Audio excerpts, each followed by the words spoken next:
झोपू द्या म्हणतोय त्या बापाचं घर आहे काय? माझी झोप मोड करायला इथे आले तुम्ही. ए माऊली माग होय ना, तू पुढे पुढे नको येऊ. हे घर आमचं ना. घर माझं आहे.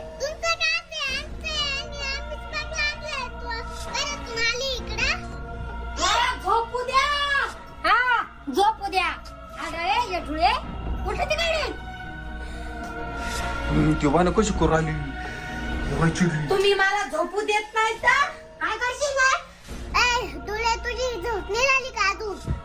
तू नको जास्त बोलू, नाही तर तुला माझ्या सोबत घेऊन जाईल मी. बरी नेशील. आम्हाला काही एवढं समजलं काय तुला द्यायला? तुला सांगतो हा, साईबाबाची शपथ घेऊन ये. चला निघा. निघा म्हणते ती. निघा. अरे थांब. काय झालं काय झालं? उतरली इकडे आली इकडे आली इकडे माऊली इकडे वय तिकडे वय ना तिकडे वय